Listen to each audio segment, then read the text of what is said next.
On parle de tout ça avec Caroline Paquette, qui est psychologue et médiatrice familiale. Bonjour, Madame Paquette. Bonjour. C'est vraiment difficile à recevoir cette nouvelle-là, n'est-ce pas? Absolument, je fais juste écouter, puis c'est effectivement bouleversant. J'aimerais savoir, on va revenir, on va reparler du père là, dans les prochaines minutes, mais comment on accompagne nos enfants, les tout petits là-dedans, qui prennent des bouts de nouvelles un peu partout, là?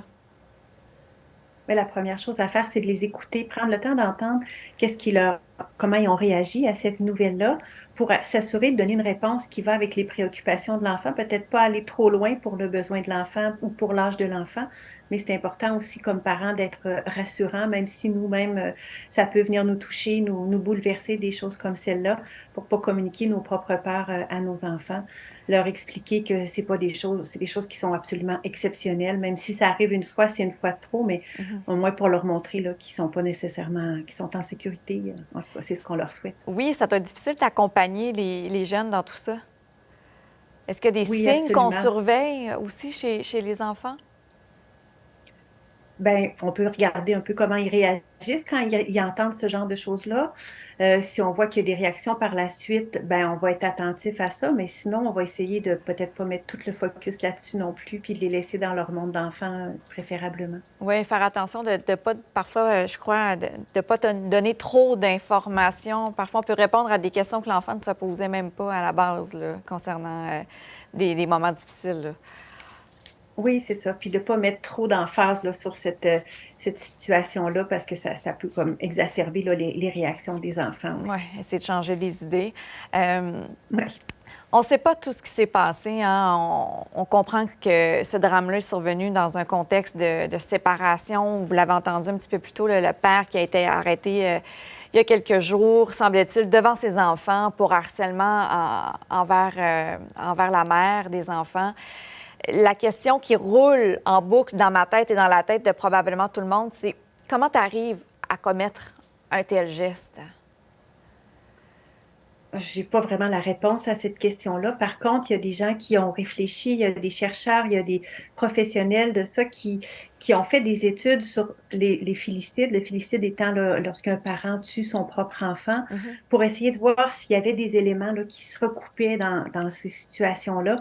Et dans le rapport qui a été publié là, en 2022, on constate que dans presque toutes les situations, on était dans un contexte de séparation, soit aux environs de la séparation, des fois même après la séparation, mais ça pourrait être quelque chose qui soit un facteur de risque. Ça fait peur à entendre parce qu'il y a quand même beaucoup de couples là, qui se Oui. séparent. Mais il faut aussi considérer que c'est un de plusieurs facteurs de Oui. risque, hein. On va en trouver quand même plusieurs autres.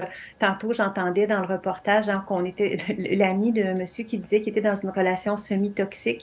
Donc, on peut pas généraliser, mais souvent, Mhm.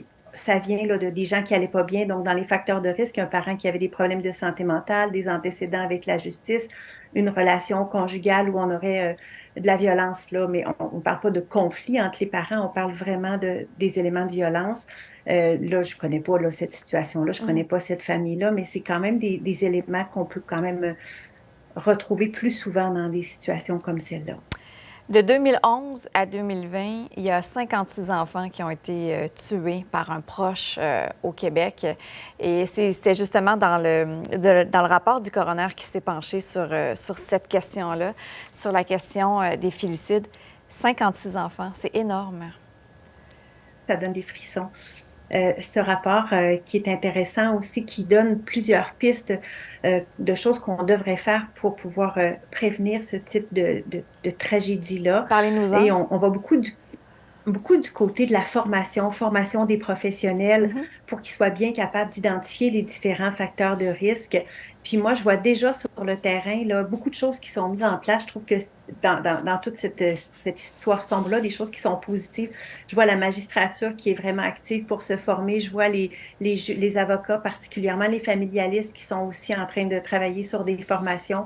Moi, je suis médiatrice familiale, puis on a un Mhm. projet de recherche pour nous outiller là-dessus, puis on a travaillé suite au dépôt de ce rapport-là pour s'assurer que les médiateurs sont formés, puis qu'ils ont accès à des formations également.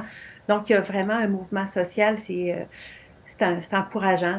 C'est pas Vous, magique, par contre. vous parlez de formation. Pourquoi? Pour dépister le risque de violence ou... Oui, pour être capable de dépister le risque de passage à l'acte. Il y a quand même des outils qui existent qui nous permettent de faire ça. Hein, par exemple, en Australie, il y a un groupe de recherche qui a développé un outil de recherche, un outil d'évaluation qui nous permet, avec une assez bonne fiabilité selon les études, puis il y en a plusieurs qui ont été faites avec cet outil-là, Mhm. qui nous permet de dépister jusqu'à un certain point le risque de passage à l'acte violent. Disons que celui-là du félicide étant le pire, mais il y en a Ouais. peut-être à échelle moindre, mais qui sont quand même très préoccupants. Et Caroline Paquette, on ne répétera jamais assez l'importance de consulter, d'aller chercher de l'aide, de Ah, demander de l'aide. absolument. Puis on se rend compte dans ce rapport-là que la plupart des femmes avaient été chercher de l'aide, que les hommes y vont, mais un peu moins. Donc, si on a des intervenants qui sont bien formés, on va être capable de bien les accompagner également. Puis, ben, peut-être que s'il y avait un peu plus de ressources, ou je pense du côté des hommes qu'il ne faut pas avoir peur d'aller chercher de l'aide non plus, ça pourrait faire une différence. Hein. Je pense à ce monsieur-là qui devait voir son ami. Peut-être que s'il avait vu son ami, ça, il y a les ressources professionnelles, mais Oui, le réseau social, c'est très important. C'est pas de la faute de l'ami, c'est le choix de monsieur. Mais oui, oui. s'il avait fait ce choix-là de voir son ami, peut-être que ça aurait changé le cours de l'histoire. Pour ventiler. Et justement, on voit là, au bas de l'écran, si on a besoin d'aide, toujours, on peut communiquer avec le 811. Caroline Paquette, psychologue et médiatrice familiale. Merci.